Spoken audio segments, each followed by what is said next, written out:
Hi, இன்னைக்கு Sunday special வீட்டிலேயே மீன் பொழிச்சது recipe செஞ்சேன். இதுக்கு ஜிஞ்சர் கார்லிக் பேஸ்ட், அப்புறம் அது கூடயே என்னென்ன மசாலாஸ் ஆட் பண்ண அப்படின்றத வந்து கீழே டிஸ்கிரிப்ஷனில் மென்ஷன் பண்ணியிருக்கேன். நீங்கள் அதை செக் பண்ணி பாருங்கள். அவ்வளோதான், இது எல்லாமே ஆட் பண்ணிவிட்டு நல்லா மிக்ஸ் பண்ணிக்கோங்க. மிக்ஸ் பண்ணதை எடுத்து நம்ம வந்து ஃபிஷ் மேலே வந்து அப்ளை பண்ணி ஒரு மணி நேரம் வந்து அப்படியே விட போகிறோம். இது நல்லா மேரினேட் ஆகி வரட்டும். நான் வந்து பாறை மீன் தான் எடுத்திருக்கேன். இது வந்து ஒரு 600 கிராம்ஸ் வந்துச்சு. நெக்ஸ்ட் நம்ம ஒரு மசாலா ப்ரிப்பேர் பண்ணிக்க போகிறோம். இதுக்கு வந்து சின்ன வெங்காயம் ஒரு 200 கிராம்ஸ் எடுத்து குட்டி குட்டியாக கட் பண்ணிக்கலாம். 3 பச்சை மிளகாய், 2 தக்காளி, இதையும் குட்டி குட்டியாக கட் பண்ணி வச்சுக்கலாம். ஒரு பேனில் தேங்காய் எண்ணெய் 3 டேபிள் ஸ்பூன் சேர்த்துக்கோங்க. இந்த ரெசிபிக்கு வந்து தேங்காய் எண்ணெய் தான் வந்து ஒரு நல்ல ஃப்ளேவர் கொடுக்கும். ஸோ நீங்கள் தேங்காய் எண்ணெயிலேயே வந்து இந்த ரெசிபி செய்யுங்க. கட் பண்ணி வச்ச எல்லாம் ஆட் பண்ணிவிட்டு மறக்காமல் கறிவேப்பிலையும் ஆட் பண்ணிக்கோங்க.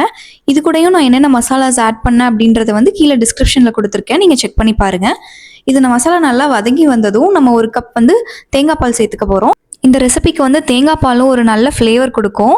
அவ்வளோதான், நம்மளோட மசாலா ரெடி ஆகிடுச்சு. இப்போ வந்து ஃபிஷ்ஷை ஃப்ரை பண்ணி எடுத்துக்கலாம். நான் வந்து ஷாலோ ஃப்ரை தான் பண்ணியிருக்கேன். இப்போ வந்து ஒரு வாழை இலையை வந்து லைட்டாக வந்து கேஸ் மேலே வச்சு ஹீட் பண்ணிக்கோங்க. அப்போ நம்ம செஞ்சு வச்ச மசாலாவை வந்து இலையில வச்சுட்டு அதுக்கு மேலே ஃபிஷ்ஷை வச்சு திரும்ப ஃபிஷ்ஷுக்கு மேலே வந்து மசாலாவை வச்சு லேயர் பண்ணிக்கலாம். இப்போ வாழை இலையை வந்து மடித்து டைட்டாக கட்டிக்கலாம்.